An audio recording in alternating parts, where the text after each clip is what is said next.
Ahí está ya Arturo Cano. Buenas tardes, Arturo. Muy buenas tardes, Julio, Alberto, Juan y a todos quienes nos acompañan. Muchas gracias. Gracias. Alberto Nájar, buenas tardes. Hola, Julio, buenas tardes. ¿Cómo estás? ¿Cómo están Arturo, Juan y todos los que nos acompañan? Gracias. Gracias. Juan Becerra Costa, buenas tardes. Muy buenas tardes, Julio. Abrazo a todos, Arturo, Alberto, a los que nos están viendo. No se vayan y digan a sus cuates que se junten porque se va a poner bien sabroso.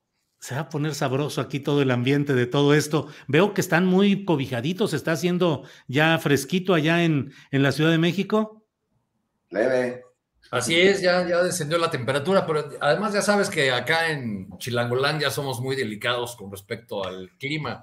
A pesar del privilegiado clima que tenemos, se cuenta que sacamos las chamarras polares cuando baja de los 10 grados, ¿no? Así es. Alberto Nájar, vamos comenzando, si nos permites, con esta mesa de periodismo y la pregunta es una que quedó pendiente desde la vez pasada. Hay muchos señalamientos respecto a las precandidaturas o aspirantes a precandidaturas dentro de Morena que están generando mucho ruido y mucha discusión. Digo, cito el caso de Manuel Espino solamente como una referencia, pero hay muchos otros casos anómalos o perniciosos para el sentido de lo que se pretende hacer con Morena. Y la pregunta es, ¿quién manda y decide en esas candidaturas de Morena, Alberto Nájar? ¿Qué te parece? ¿López Obrador como máximo poder real o Mario Delgado? Es decir, Delgado es un ejecutor de las órdenes que en estos niveles le da la presidencia de la República, o Mario Delgado tiene autonomía y viabilidad propia. Híjole, pues habilidad propia, pues yo creo que sí debe tener alguna, si no, no sería presidente de Morena, pero en el sentido estricto de si tiene él la facultad o la libertad de decidir las candidaturas de los principales puestos de elección popular, como gubernaturas, por ejemplo, algunas candidaturas a la Cámara de Diputados, pues yo creo que no hay ninguna candidatura, por lo menos a los gobiernos estatales, que no pase por lo menos con la, digamos, si no la aprobación explícita, por lo menos el silencio o la aceptación tácita del presidente López Obrador. No podemos hacer a un lado que el presidente, que López Obrador es un animal político en todo el sentido de la palabra, y que en su forma de desempeño político y ahora mismo como presidente de la República, siempre procura estar muy pendiente de todo lo que hay alrededor, no solamente por una cuestión de organización y también de mantener el control de las áreas y de entorno político en el que se desenvuelve, sino también por una costumbre de defensa, yo diría que hasta de autodefensa, para saber eventualmente de dónde pudiera venir algún problema que le pudiera surgir. Y en ese sentido, a mí me parece muy difícil que el presidente se desprenda por completo, que suelte la vida interna de Morena. Yo creo que él más bien lo que hace es a mantener una sana distancia, una distancia prudente, y mirar desde su posición, pero en el momento en el cual entiende que las cosas pueden salir de control, pues él interviene, manda los mensajes, a lo mejor no directamente él hablando con los personajes, pero sí con las personas con las cuales tiene confianza y le hacen llegar a la persona indicada la inquietud, el sentir del presidente. Así es que yo sí creo que quien tiene la última palabra en las candidaturas más importantes, pues es el presidente Andrés Manuel López Obrador, y lo cual me parece también una posición, pues, ciertamente, no quiero decir cómoda, pero por lo menos le mantiene de una u otra forma a salvo de las críticas y las revanchas que pueda haber dentro de Morena por las decisiones que toma el presidente de ese partido, Mario Delgado. Nada más ver la inconformidad que causó la selección de candidatos para los puestos del 6 de junio, y ahora el revuelo que hay alrededor de Manuel Espino, que ciertamente Manuel Espino, yo con esto cierro, es como el caso, el ejemplo más claro de por qué creo que no se mueve nada en las alturas de las candidaturas importantes sin la aceptación, la tolerancia o el beneplácito de López Obrador. Es el caso de Manuel Espino, porque él habla directamente con López Obrador Y simple y sencillamente Mario Delgado lo que ha hecho es ser como el interlocutor, pues el que le levantó la mano al que el presidente pues está de acuerdo en que participe en una, se haya afiliado a Morena, y dos, en que participe abiertamente por una candidatura al gobierno de Durango. Gracias, Alberto Nájar.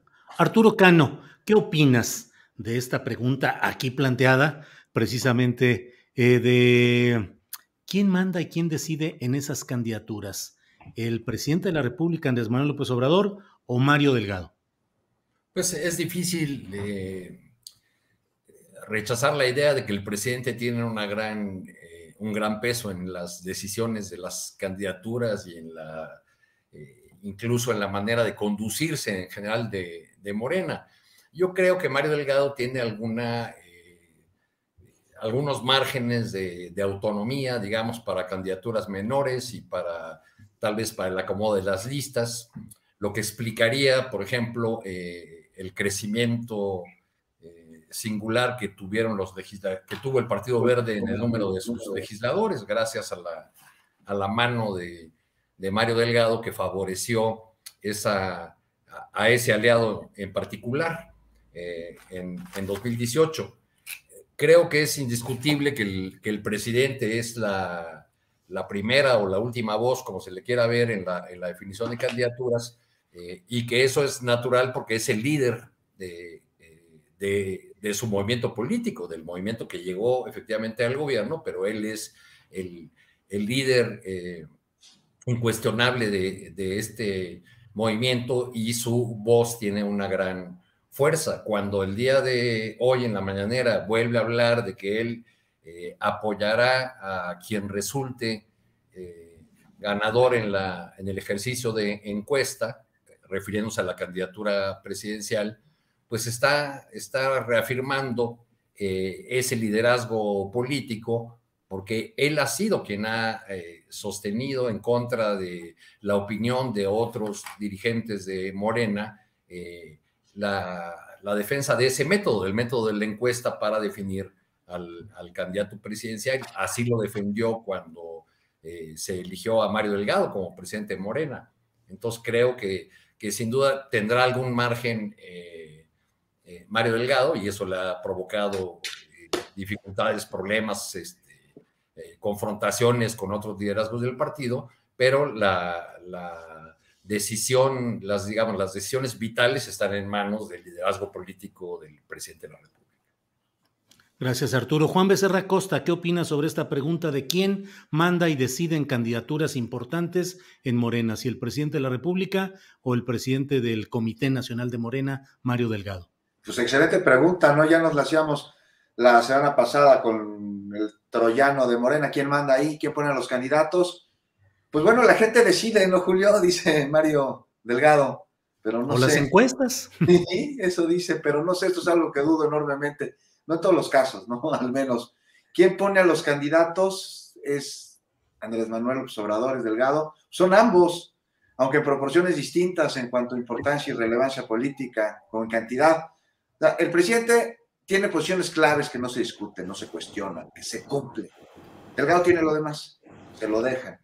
Así que, pues para ser claros y ver el fenómeno con profundidad, si Delgado cruza una puerta es porque tiene permiso de hacerlo, pero eso no quiere decir que quien le da ese permiso esté pendiente de cuántas veces y a qué hora la cruzó. Y esto es adrede.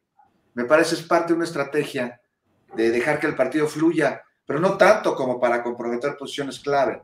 Lo que sí vemos es que hay candidatos impresentables, Julio, y que esto le cuesta mucho al país y le cuesta mucho al partido. Al país por lo que es obvio, ¿no? Por tener gobernantes o representantes que están viendo al cargo como la lotería, que se disfrazan de servidores para saquear, y al partido pues porque lo desacredita, porque representa justo lo contrario de lo que es su discurso. O sea, ¿con qué cara se puede hablar de combatir a la impunidad cuando se levantó ahí la mano de Calderón en señal de triunfo?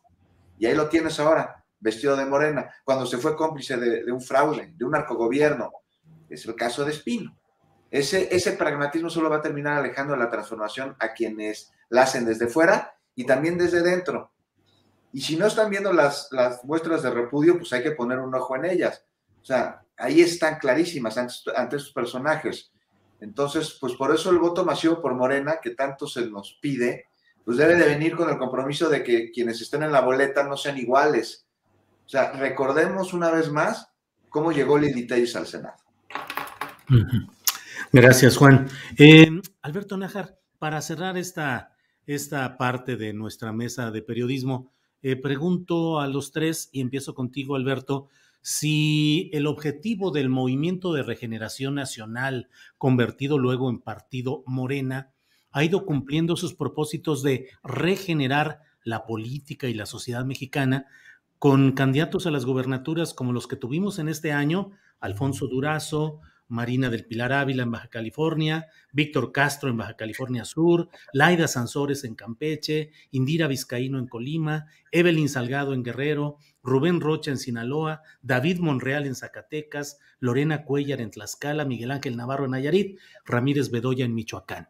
O sea, esos personajes son 11 frutos ya de lo que se ha buscado que sea la regeneración nacional. Y ahora vienen 6 más, de los cuales hay indicios preocupantes. ¿Te parece que ya a estas alturas se puede decir que sí prosperó la idea de la regeneración política, que está entrampada o que no ha caminado?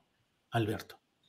Yo creo que no ha caminado, porque si hacemos una revisión no solamente de los nombres de quienes fueron postulados como candidatos a los distintos gobiernos el 6 de junio y que, bueno, ganaron, y hay que revisar que ganaron sí por su propio respaldo que pudieron llegar a tener dentro de las entidades que ahora gobiernan, pero sobre todo porque se aprovecharon de la enorme popularidad que tiene el presidente López Obrador, que trae, según encuestas, no sé, la de Mitofsky, que es la que yo más reviso, 64, casi 65% de popularidad después de 3 años de gobierno y con una campaña grosera, brutal, vulgar, encima de todos los días.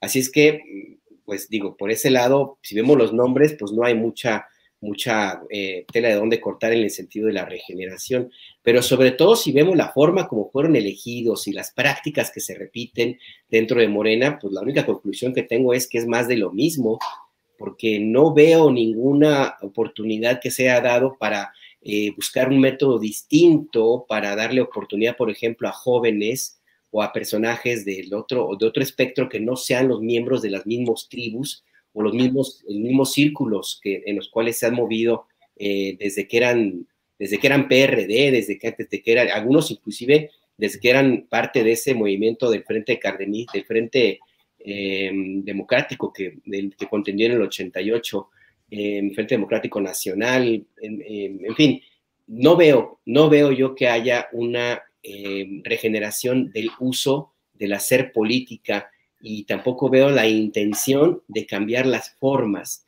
Yo los veo muy contentos con el mismo estilo de aplicar y de practicar la política electoral y a veces electorera, porque les ha beneficiado, y esto es lamentable porque simple y sencillamente están repitiendo las prácticas que en su momento criticaron y de pronto el presidente mismo López Obrador también se refiere a ellas, esa idea de que entender que la política y la administración pública es quitarte tú para ponerme yo y que ahora me toca a mí y que el botín tú ya tuviste suficiente y ahora me toca a mí el reparto de lo que se tenga que andar buscando que se reparta, pues.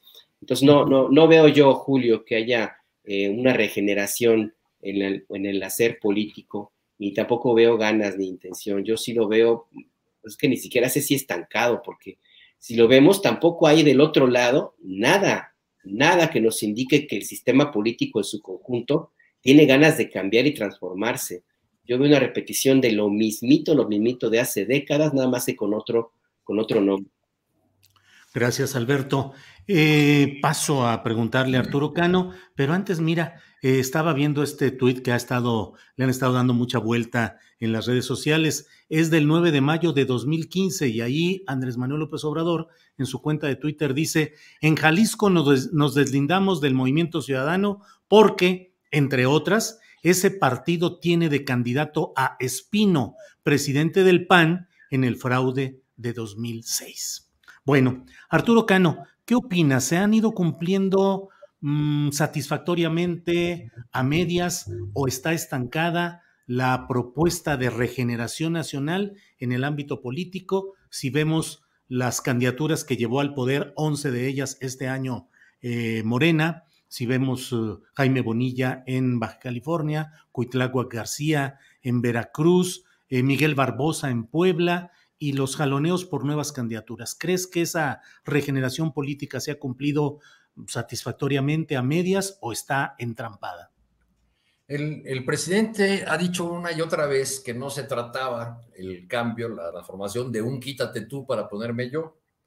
Es decir, podría haber nombres similares o nombres repetidos o fichas recicladas, pero lo que se esperaba era una modificación profunda de las conductas políticas, de las maneras de ejercicio del poder, que dejara atrás la corrupción, que dejara atrás los abusos, el autoritarismo. Ahí tendríamos que evaluar a cada uno de los gobernadores o presidentes municipales o legisladores que han surgido de las filas de Morena. Pero en términos generales yo creo que se ha estancado ese proceso de regeneración, entre otras cosas, porque ya todo se trata de una disputa de largo plazo, porque ya las baterías de las fuerzas que están agrupando o que están hace rato agrupadas, confrontándose en el país, ya tienen la mira puesta solo en el 24. Desde mi punto de vista, por el lado opositor, hay una decisión de que pase lo que pase y hágase el daño que se le haga al país. Es necesario sacar a López, como ellos le llaman, y habrá que llevarlo a sus últimas consecuencias. Y del lado del gobierno, del lado del movimiento del presidente López Obrador, lo que veo es un acopio de fuerzas. Es decir, esta decisión que Andrés Manuel López Obrador, candidato, tomó en 2018 de ir en alianza con fuerzas que en otros momentos, que en 2006 o en 2012 había rechazado por impresentables, por ligadas al viejo régimen, etcétera, etcétera, pues estamos viendo la prolongación de esa decisión política en su necesidad de mantener la mayoría, de mantener un bloque que le garantice cierta tersura en lo que resta de su gobierno y una transición que dé continuidad a su proyecto. Entonces, lo que veo es ya que las fuerzas políticas se están viendo como un asunto meramente coyuntural, lo que viene, las batallas que vienen, así sean muy importantes como la reforma energética o el revocatorio. Gracias, Arturo Cano. Juan Becerra Costa, la misma pregunta, el mismo planteamiento. ¿Se están cumpliendo las expectativas de regeneración política y nacional a la vista de los 11 gobernadores ya electos, de los anteriores de Morena y de las perspectivas de candidatos para el 2022? Estaba pendiente, me parece, Julio. Es un tema muy pendiente y la transformación que se lleva a cabo en el país, como lo hemos dicho varias veces aquí, lo hemos discutido, pues no solo es en un ámbito, sino es en todas, y se necesita también llevar a cabo una transformación en el sistema partidista de México. El chiste es que hay muchos pendientes en cuanto a viejas prácticas y viejas usanzas dañinas, muy dañinas, que estamos viendo al interior del partido que encabeza la transformación por la cual se votó en el 2018. Y los síntomas de ello los podemos observar a través de los candidatos que se postulan en muchas de las posiciones. Hablabas, por ejemplo, hace rato de Puebla, ¿no? Con Barbosa. Vimos lo que sucedió en el estado de Guerrero con Félix Salgado Macedonio y luego con Evelyn, ¿no? Uh-huh. Pues un asunto en el que decíamos, pues, ¿para qué estar intentando llevar a este toro que tendría que estar en el corral a la arena? O sea, es muy costoso y absolutamente estéril. Y luego se baja la candidatura a Félix Salgado Macedonio y se designa a su hija en un claro atentado a los principios fundacionales de Morena. No hay nepotismo, no hay amiguismo. Y entonces tenías a los puristas dentro del partido diciendo, pero ¿por qué nepotismo? O sea, Félix Salgado no está Claro. ocupando ahora ningún cargo. Digo, no, o sea, eso suena como lo de las ligas de Bejarano, perdónenme, pero a mí no me van a sonzar con P. O sea, y esto responde a inercias que van a costar mucho trabajo eliminar y que sería muy ingenuo pensar que se eliminarían de un momento a otro, que nada más llegara el 2018 y ya las viejas prácticas, adiós, para atrás. No, es un proceso muy largo para el cual se está construyendo desde ahorita los cimientos, pero se tendrá que poner mucho cuidado en la construcción de estos cimientos para que no vengan viciados de origen y luego no puedan sostener un cambio, una transformación, pues ya cuando esté mucho más avanzada y que se desmorone precisamente por este tipo de situaciones. Así que para responder a tu pregunta, insisto, es tema pendiente, es tema muy pendiente, y pues es la militancia morena quien se tiene que abocar a evitar las viejas y malas prácticas y a imponer un cambio, una transformación. Gracias, Juan.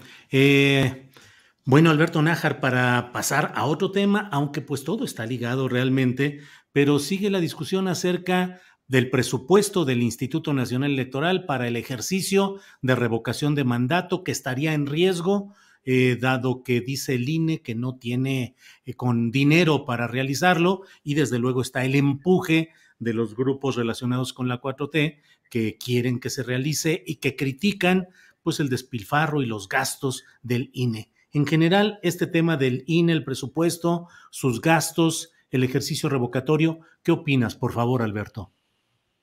Mira, el consejero presidente del INE, Lorenzo Córdoba, Ciro Murayama y otros consejeros afines, y por supuesto toda la cauda de jilgueros de la oposición, pues están tratando de engañar con datos que no son totalmente correctos. Es cierto que hubo un recorte importante al presupuesto del INE, pero también es cierto que en otras ocasiones el instituto ha conseguido hacer ejercicios como la consulta para juzgar a los expresidentes, por ejemplo, donde no tuvo, el argumento fue que tenía pocos recursos y sin embargo se llevó a cabo. Y en otros momentos ha habido también recortes, no tan importantes, pero siempre se ha adaptado el INE. Así es que este instituto, ya de suyo propio, pues, tiene una estructura que funciona y que está muy bien aceitada y que pues que ya ha dado pruebas de que se organiza y de que saca adelante la selección, lo cual me parece muy loable. Más allá de las críticas que pueda haber a la posición que tenga el Consejo General, pues es que México necesita tener una estructura electoral confiable. No hay que olvidar de dónde venimos, de un sistema donde el PRI, el gobierno, era juez y parte. Así es que ahora mismo yo creo que el argumento central que esgrime el Instituto Nacional Electoral, bueno, el Consejo, pues, me parece que está de más, porque lo van a tener que hacer y porque lo van a hacer. Ahora, de una u otra forma, de qué tamaño va a ser el ejercicio, hasta dónde va a tener presencia de la gente, pues sí será importante que lo impulse el Instituto Nacional Electoral, pero sobre todo que participen los ciudadanos y los movimientos políticos cercanos al presidente López Obrador. Pero en lo que se refiere a la organización pura y dura de la instalación de casillas y la vigilancia de estas mismas y todo lo demás, hay recursos, no muchos, pero los hay.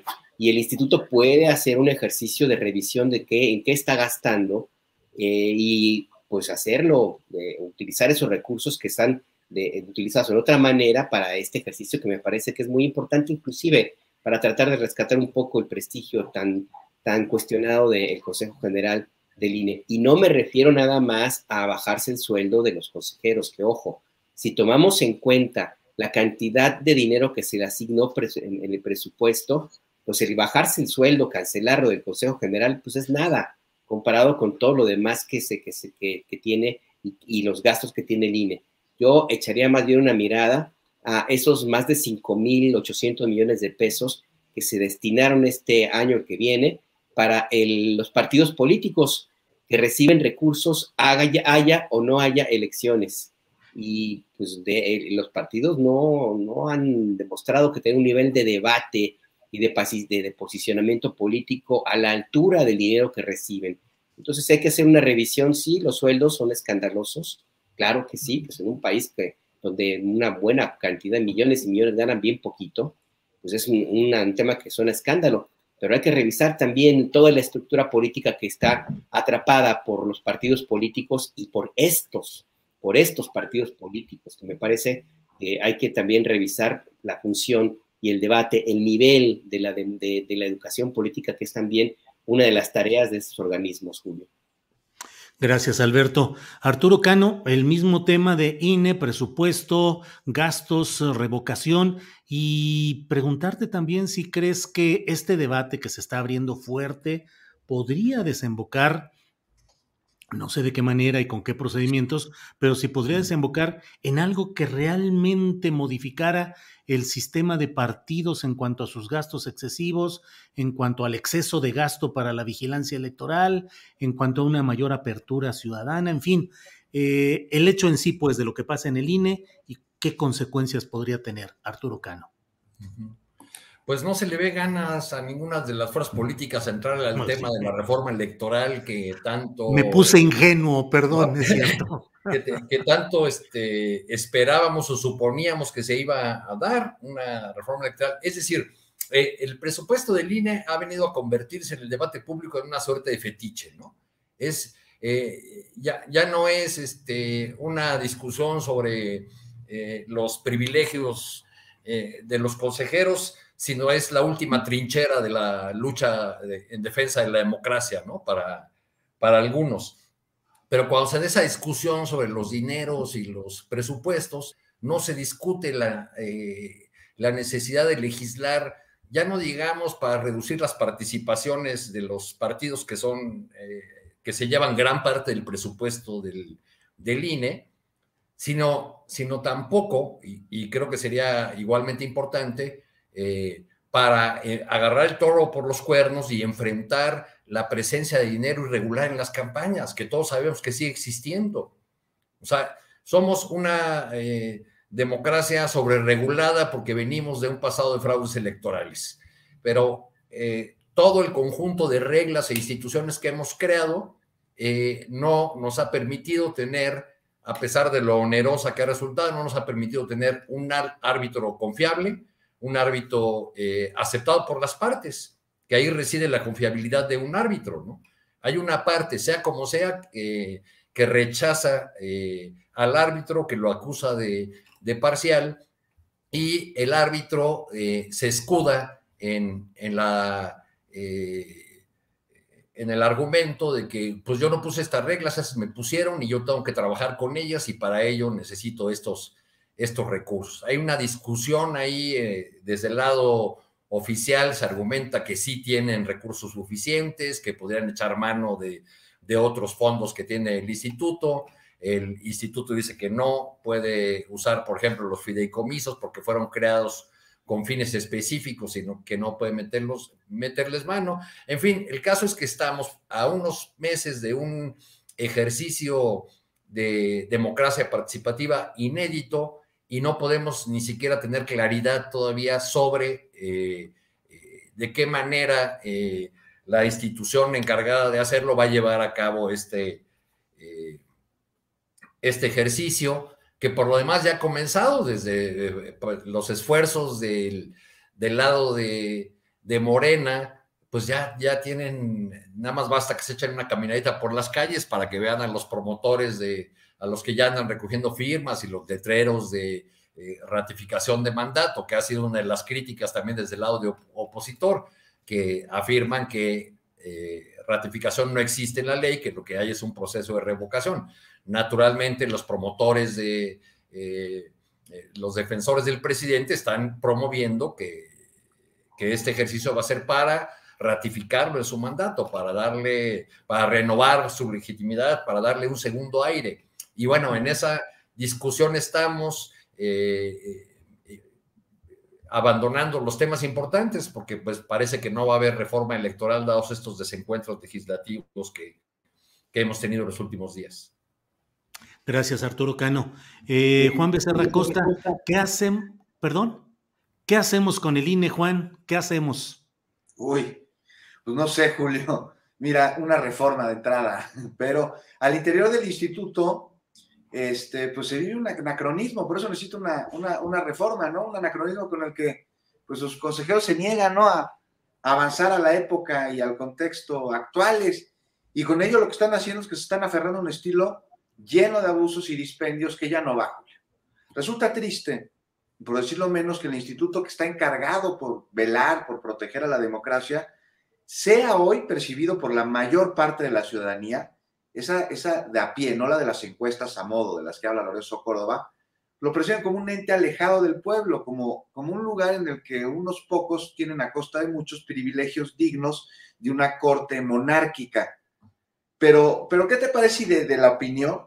Vamos a un par de datos duros. Y es que están diciendo que no les alcanza para la consulta.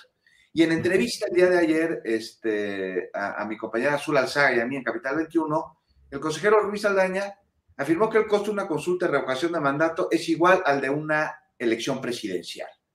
Y bueno, de entrada podría sonar lógico si se colocan casillas exactamente en los mismos lugares en las que se colocaron en la elección presidencial pasada.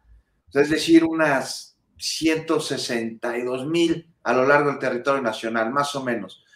Pero aún así los costos no veo por qué tendrían que ser los mismos, pues, o sea, nada más en papelería habría un ahorro gigantesco al imprimir una boleta y ya. Es lo mismo con las urnas. O sea, en una elección presidencial, pues hay urnas para elegir al presidente, la Cámara de Diputados, la Cámara de Senadores, congresos locales, estados en donde se celebren elecciones para gobernador, en fin, para alcaldes. Y si a esto le sumamos los gastos al interior del instituto que podrían ser reducidos, ejemplo, los asesores, o sea, se seguiría acumulando la lana para lo que realmente es importante y funciona el instituto, la democracia, no la burocracia. Y es que cada consejero tiene un presupuesto de más de 700,000 pesos al año para contratar asesores. O sea, son 11 consejeros, entonces nomás al año en asesores se van 8,5 millones de pesos. Y eso hay que sumarle 263,000 pesos mensuales de prestaciones. Ahí ya van, o sea, otros 35 millones de pesos. Y podemos aquí seguir sumando gastos de comida, ¿no? El consejero Murayama tiene buen diente y sus gastos pues van hasta los 143,000 pesos. El Lorenzo Córdoba, 114,000 pesos. Parece que come un poquito menos que Ciro en restaurantes, porque les gusta salir a ver y a que los vean en lugares que solo puede pagar quien tiene un sueldazo o rentas onerosas o ha defraudado a Pemex o es consejero del INE. Y manda la cuenta al instituto para que con dinero de todos los mexicanos paguemos sus patas de cerdo empanizadas, sus pies de colchón. Y esto a pesar de que el INE tiene un comedor, que siguiendo la misma lógica de lo que aquí estamos mencionando, para nada es barato, cuesta al año 48 millones de pesos. Y si a esto le sumamos los sueldos que se niegan a reducirse y en general al dispendio que realizan, le podemos seguir aquí un buen rato, pues me parece que no tendría por qué no alcanzarles. Ahora, dándole una mirada más profunda a este tema que vaya que ha generado polarización, porque por un lado se intenta proteger al instituto de intereses ajenos a la democracia y por otro, desde el mismo INE se abona una cruzada opositora, pues se confunden los papeles y se desinforma a la población. Entonces tienes un sector que si bien es reducido en número, pero muy poderoso, o sea, empresarios, dueños de medios, CEOs de poderes fácticos, están convenciendo a los suyos o a quienes pretenden ser como ellos de que el INE está siendo violentado por parte del gobierno o de quienes son afines a la Cuarta Transformación. Y la verdad es que en efecto sí está siendo violentado el INE, pero por ellos mismos, por esos poderes fácticos y también desde su interior. ¿Por qué? Pues porque seguramente buscan matar dos pájaros de un tiro para alcanzar su objetivo principal. El tiro va dirigido a complicar hasta donde puedan el que Morena ocupe posiciones y que tenga éxito los ejercicios de participación ciudadana, con los que además hay que decir que el pueblo se empodera.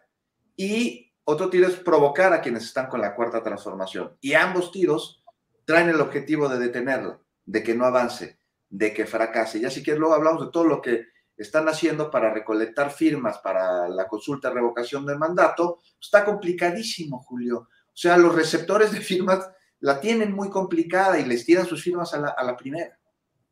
Vaya. Bien, Juan, pues gracias. Y si quieres saber si nos da espacio al final del programa para tocar este tema de cómo va la recolección de firmas. Alberto Nájar, hoy debe viajar el presidente de México a Estados Unidos para estar listo para participar mañana en esta reunión que con ese sentido de folclórico dicen que sea la de los tres amigos. El primer ministro de Canadá, el presidente de Estados Unidos y el presidente de México. Son temas obviamente trascendentes, sino de qué serviría una cumbre de ese tipo, una cumbre norteamericana. Hablarán temas de comercio, de seguridad, de la pandemia y de migración.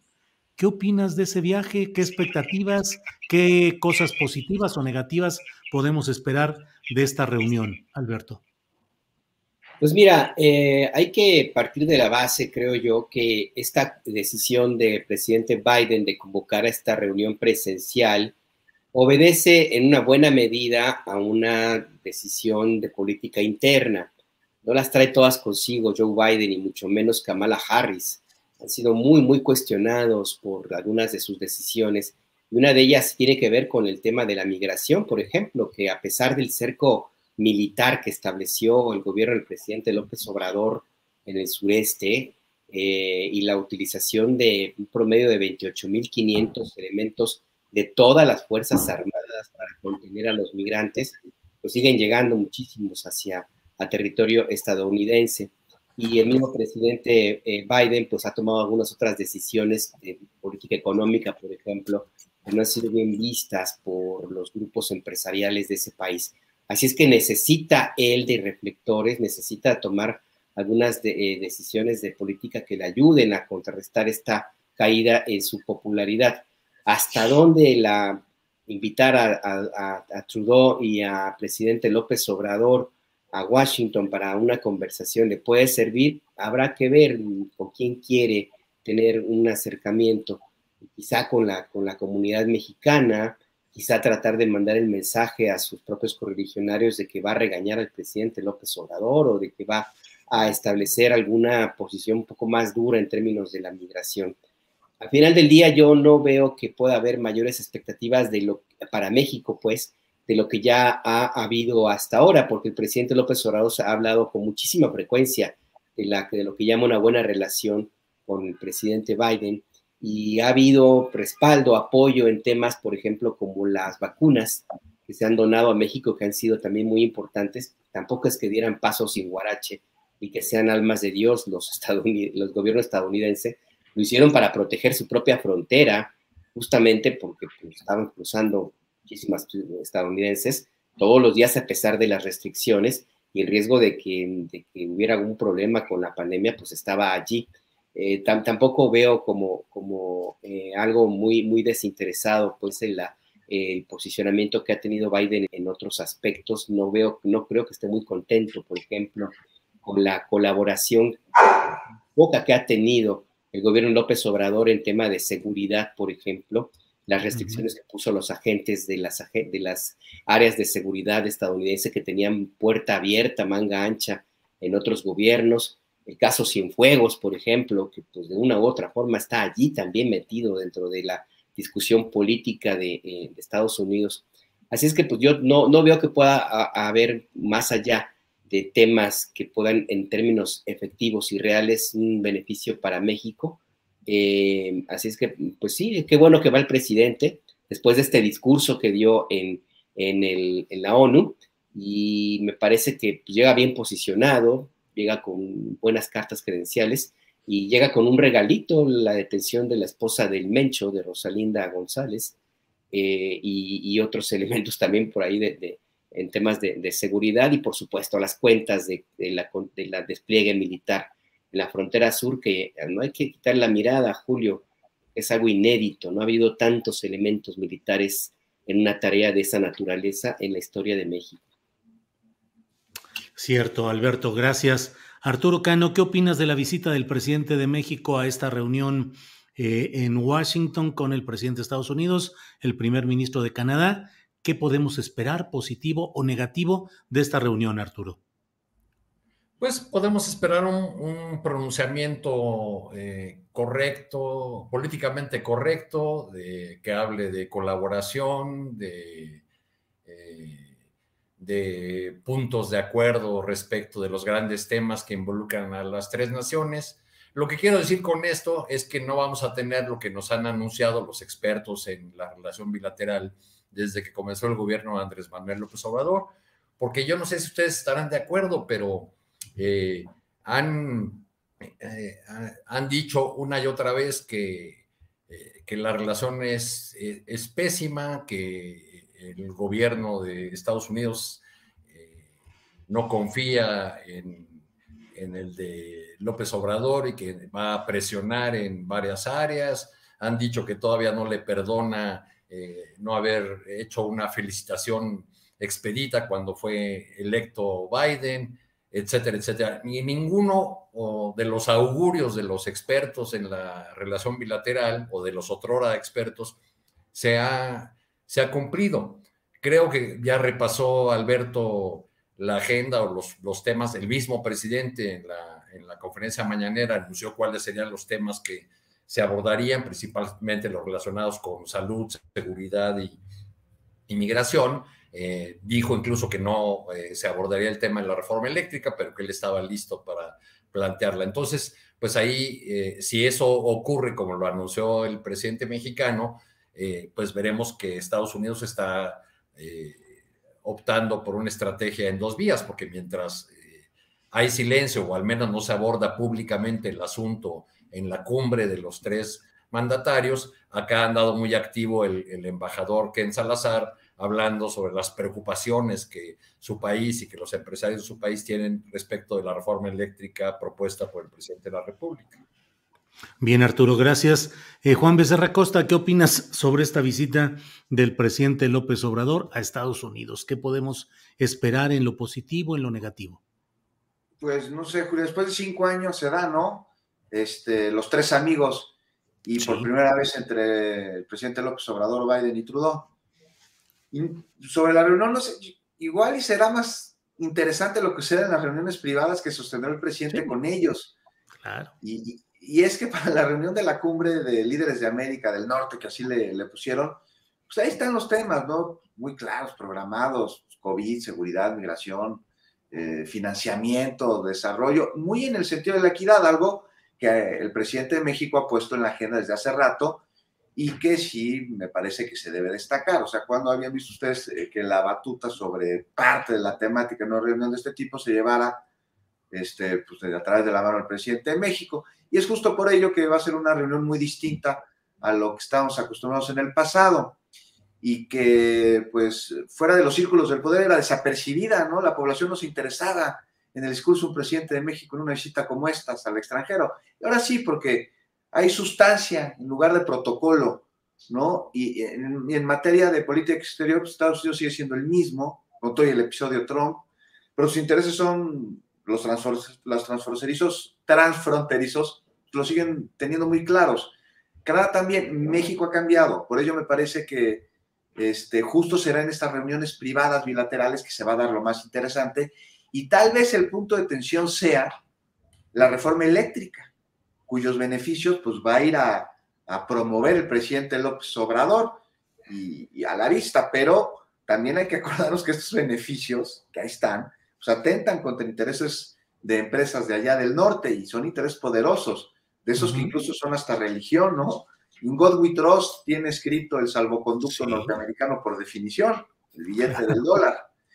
Entonces seguramente vamos a ver algo que no estamos acostumbrados a ver, a un presidente encabezando pues un gobierno no agachón, pero al mismo tiempo prudente, que ha mostrado que sabe escoger sus batallas de acuerdo a la importancia y también a la posibilidad de salir bien librado de ellas en lo inmediato. Y si no, no le entra, ¿no? Y es que la relación ahora con Estados Unidos, pues es complicada, pero no de ahora, o sea, de siempre. Aquí hay algo que sí es nuevo, y es que, si bien citando al embajador Davidoff con su libro El oso y el puercoespín, en el que Estados Unidos es el oso y México el puercoespín, ahora me parece que el primero sabe que el segundo le puede hacer daño, porque ya sabe levantar sus espinas, y porque además finalmente Estados Unidos necesita a México con las espinas abajo, porque le conviene. Entonces ya veremos si se logra arreglar pues lo que se tenga que arreglar. También está la interpretación que viene y va y que tanto se desdice como se afirma sobre las supuestas violaciones a los compromisos adquiridos con el TEMEC. Por lo pronto veo que el escenario es bueno, que hay voluntad, que hay intereses mutuos, hay negociación, y ojalá que de manera inédita podamos tratar con nuestros vecinos del norte en un esquema ganar-ganar. Y también ya para acabar, también veremos sobre Cuba, ¿no? No sé si vaya a sacar el presidente el tema, el embargo, y es que por un lado el presidente de México está en una cruzada para acabar con este embargo, y por otro Biden trae un ojo puesto en Florida, ha endurecido su discurso en contra del gobierno cubano. Bien, gracias Juan Becerra Costa. Son las 2 de la tarde con 48 minutos. Estamos en la parte final de esta mesa de periodismo. Y bueno, Alberto Nájar, pues la Suprema Corte de Justicia en su sala superior decidió lo que ya era una realidad política, el declarar inconstitucional aquel artículo transitorio que pretendía darle 2 años más de mandato al ministro Saldívar, quien ya había dicho que no lo aceptaría. Así es que digamos que en términos prácticos ya estaba abatida esa posibilidad, pero ayer se resolvió formalmente que era inconstitucional esa pretensión. Y por otro lado, sale uno de los ministros de la Suprema Corte, Fernando Franco González Salas, y para ello propone el propio presidente de la República una terna que debe votar el Senado, integrada por Bernardo Batis, por Loretta Ortiz y por Eva de Gibés. ¿Qué opinas sobre estas propuestas y lo que está sucediendo en la Suprema Corte, en el Poder Judicial Federal, Alberto Nájar? En lo que se refiere a la determinación de los ministros de validar esto que ya, como tú dijiste, es la realidad de que no se puede ampliar el periodo de la presidencia del ministro presidente Saldívar, pues es nada más la confirmación de algo que ya venía desde hace rato y que pues no le daría yo más lectura más allá de que pues simple y sencillamente pues, vieron con lo que les tocaba, simplemente no iban a aceptar esta decisión por más que se tratara de adornar, de que no era una reelección, de que era extender el periodo que tenía derecho, en fin. Pues me parece que ahí no hay mucho más que hablar y el mensaje es ese nada más, pues simplemente cumplieron con lo que la ley dice y punto. Y lo digo porque ya se ha presentado en no pocos espacios periodísticos, Julio, como una derrota al presidente López Obrador, como una insurrección, como una cachetada a las intenciones de controlar a la Suprema Corte de Justicia, esta intentona de quitar la independencia, el poder judicial, se repite en las redes sociales por parte de los adversarios políticos de la 4T. No, hombre, nada más simplemente confirmaron que la ley no se puede violar de esa manera y visto al mismo presidente Saldívar ya lo había dicho. Y en lo que se refiere a la propuesta de la terna que envió a la Cámara, al Congreso, pues para que se decida quién va a sustituir al ministro que se retira en diciembre, pues yo no veo tampoco muchas sorpresas. 2 de las propuestas ya forman parte de la judicatura y Bernardo Batis es como el hombre en el cual ha confiado López Obrador de hace muchísimo tiempo. No hay que olvidar que fue su procurador en el periodo en que López Obrador fue jefe de gobierno. Hay sí una confianza muy importante del presidente hacia este abogado. Habrá que ver si él tiene la capacidad, no me refiero a cuestión en términos de su conocimiento jurídico, sino por la edad, tiene 85 años. No sé hasta dónde esto pudiera resultar un factor que juegue en contra de su posible elección. Más allá de eso, insisto, no veo sorpresas. El presidente propone a Loretta Ortiz, que fue la que pues, básicamente ayudó a diseñar la estrategia tanto de seguridad como de administración de justicia, esa idea de la justicia transicional que tantas esperanzas fincó en organizaciones civiles y sobre todo en grupos colectivas de búsqueda de desaparecidos, esa idea de construir una plataforma que intentara cerrar esta profunda herida que tiene el país en esta crisis humanitaria, que es la violencia y desaparición de personas. Bueno, ella fue una de las artífices de esta propuesta que ya quedó olvidada. Y la otra candidata Gibés, pues también quiso ser procuradora federal de la República. El presidente insiste, como en el dominó, repite las fichas como la jugada para tratar de ganar la mano y cerrar la partida. Habrá que ver si en esta ocasión cuenta con el respaldo para que alguno de estas 3 que son pues, muy cercanos a la 4T se elijan. Y más allá de eso, sí, pues ya con esto cierro, el presidente necesita, en esta corte, necesita a alguien que le apoye, le respalde en las decisiones de la Suprema Corte de Justicia, porque los que había propuesto antes, pues no han salido como que muy atentos al origen mismo y han decidido irse pues, inclusive caminar en contra de algunas propuestas del presidente. Entonces yo veo que él necesita a alguien que le ayude allí dentro de la Corte, porque los anteriores pues no eran lo que esperaban. Gracias, Alberto Nájar. Arturo Cano, en esta situación del relevo de un asiento en la Suprema Corte, a donde el presidente de la República propone a Bernardo Batis, a Eva de Gibés o a Loreta Ortiz, ¿cómo ves este tema donde el propio presidente dijo en su momento que si no quedaba el ministro Saldívar en esa continuidad de 2 años, no había quien pudiera aplicar la reforma judicial en los términos adecuados, que se corrían todos los riesgos y que seguirían sirviendo a los potentados, a la mafia del poder económico y político? Ahora propone a 3 personajes. No sé si en ellos tendrían eventualmente la fuerza para ser el motor de ese cambio, de esa reforma judicial. ¿Cómo ves las propuestas, Arturo Cano? Pues yo puedo agregar poco a lo que ya Alberto dibujó sobre la trayectoria de esos 3 personajes. Añado solamente que alguna vez me tocó escuchar en un pasillo al propio doctor Batis decir que él ya no estaba para ciertos trotes, ¿no? Esto cuando empezaba el gobierno del presidente López Obrador, ¿no? Ya él mismo no se consideraba un aspirante para ciertos cargos, porque se le llegó a mencionar incluso como candidato o como suspirante a la Fiscalía General de la República. Creo que esas expresiones del presidente en el sentido de que solamente el ministro Saldívar podía conducir la necesaria y profunda reforma del Poder Judicial deben haber sonado fuerte para muchos en los pasillos de la propia Corte, pero sobre todo para las 3 propuestas del presidente López Obrador que ya ocupan posiciones en la Sala Suprema de la Corte. Ahora llegará como resultado de esta terna, llegará una 4ª posición, con lo que la composición de la Corte quedará en 5 propuestos por Calderón, 2 por Peña Nieto y 4 por AMLO, si las cuentas me salen bien. Creo que seguiremos viendo una relación tensa en algunos puntos, muy colaborativa en otros, como lo ha sido en el tema de la propia reforma del Poder Judicial, al menos en términos discursivos. Ha sido una reforma muy elogiada por todos los niveles de gobierno y por todos los poderes. No sé si la llegada de un ministro más le garantice al presidente tener ese poder judicial reformado a fondo como él buscaba desde el principio. Bien, Arturo Cano, muchas gracias.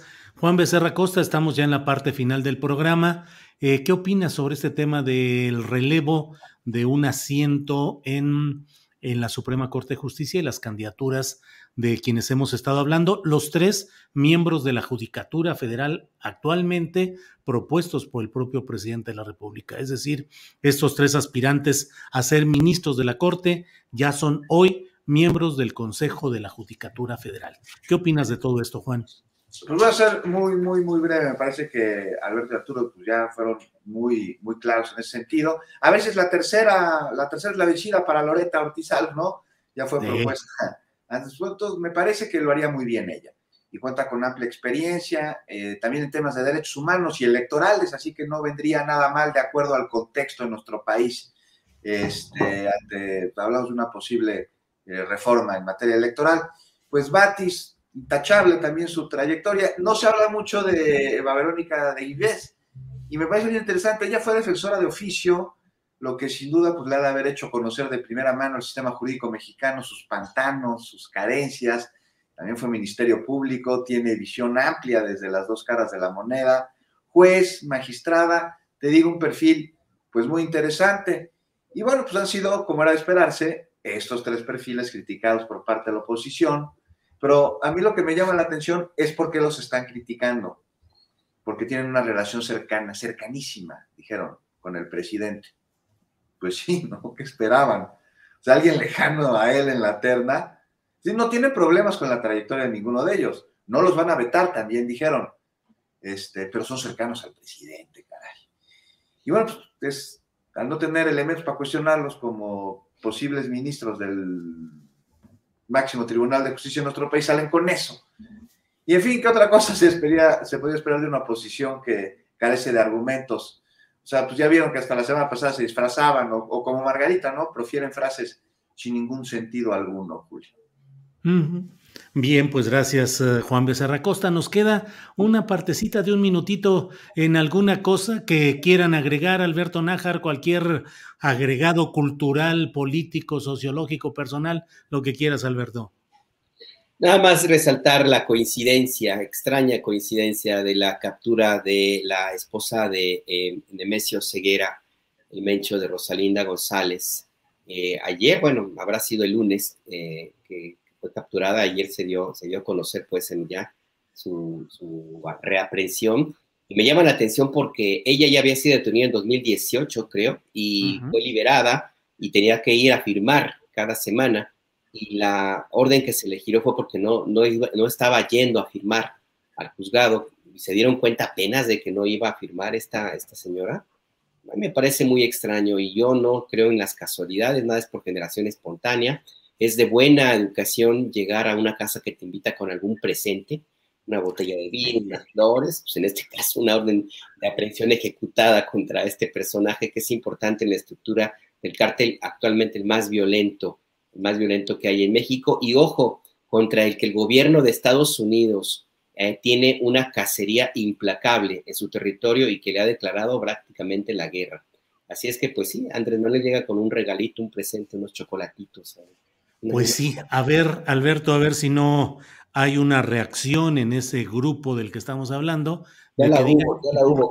Ya la hubo con los dos marinos secuestrados, pero a ver si no hay una más fuerte en que digan, ¿y por qué la esposa de uno sí y el hermano de otro no? O sea, ¿por qué en Zapopan sí detener a que lo que no se hizo en Culiacán con Ovidio? Pero bien dices, pues regalito rumbo al norte, Alberto. Gracias. Arturo Cano, ¿algún comentario final que quieras añadir? Nada más añadir unos datitos al tema que comentábamos sobre si decide el presidente López Obrador o decide Mario Delgado. ¿Siempre ha decidido López Obrador en Morena, en su fuerza política? No siempre. También para que tengamos esos elementos como contexto, en la elección del primer cuerpo directivo de Morena en 2012, se votó primero el Consejo Nacional. Naturalmente, López Obrador fue el que obtuvo mayor número de votos. El segundo lugar fue Paco Ignacio Taibo y el tercero Martí Batres. Ahí Martí Batres empezó a acariciar la idea de que él podía ser presidente del comité de Morena. Y Andrés Manuel se retiró incluso de la reunión y dejó a los grupos del naciente partido de Morena a que definieran la presidencia y la secretaría general, ahora sí que, como se dice en la jerga política, a navaja libre. Así fue como ganó Martí Batres. En algún otro momento, el presidente no avaló, no había decidido el ahora presidente no había decidido por el rumbo de las encuestas, y participó con un voto, el suyo, en la elección del candidato del PRD al gobierno de la Ciudad de México. Su voto fue por Marcelo Ebrard. En una entrevista con el diario La Jornada dijo que era el mejor candidato y Marcelo ganó. Esa es la importancia del voto del liderazgo de Andrés Manuel López Obrador. Bien, Arturo, muchas gracias. Juan Becerra Costa, te toca cerrar esta mesa de periodismo con el comentario final que desees hacer, por favor, Juan. Pues rápidamente, ¿no? De llamar la atención cómo el Instituto Nacional Electoral ha complicado la recolección de firmas para que se lleve a cabo la consulta de revocación de mandato. Nos la ha puesto muy difícil, ¿no? Mira, se puede hacer de dos maneras, a través de una hoja y a mano o a través de una aplicación. A mano, híjoles, vas en la calle y te preguntan, oye, ¿quieres participar en la consulta? ¿Estás de acuerdo que se lleve a cabo? Sí quiero. ¿Le firmas? Le firmo. A ver, tráeme tu credencial de votar. Ah, ¿qué creen? Sí la traje. Ah, no, pero con una copia, por favor. ¿Quién anda en la calle con una copia de la credencial de votar? Entonces, bueno, esa es una complicación. Entonces, los promoventes, pues deben andar con una fotocopiadora, pararse junto a una papelería, o pues ya, ¿no? Con la heurística, tomar con el celular una foto y luego llegar a su casa e imprimirlo. Luego la hoja se tiene que llenar con letra mayúscula y de molde. Ya si metiste una minúscula, pues te quitan no solo el registro de esa persona, sino de toda la hoja. Luego, es por mencionar algunos. Por ejemplo, en el teléfono celular a través de la aplicación, pues tienes que tomarle una fotografía a la persona, además de capturar también con fotografía su credencial de votar, pero la fotografía tiene que ser con requisitos muy específicos, con luz natural y con un fondo blanco. En fin, está difícil, pero además no solo está difícil, sino en algunos casos imposible, porque la aplicación discrimina a algunos teléfonos, por ejemplo, los de la marca Huawei. Ayer se lo comentamos al consejero Ruiz Aldaña y nos dijo que no está enterado, pero que iba a ver con el comité técnico que por qué pasaba esta situación.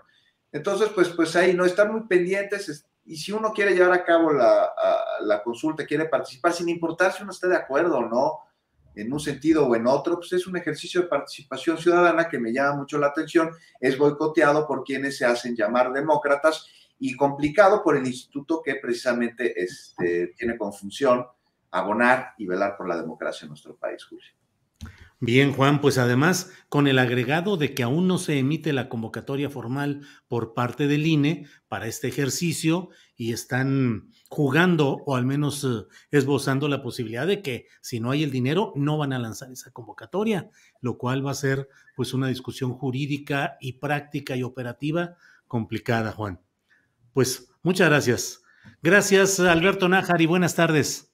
Buenas tardes, cuídense mucho, un abrazo a todos. Gracias, Arturo Cano. Gracias y buenas tardes. Muchas gracias, Julio. Buenas tardes a todos. Que estén muy bien. Juan Becerra Costa, gracias. Buenas tardes. Muy buenas tardes y nos vemos la próxima semana.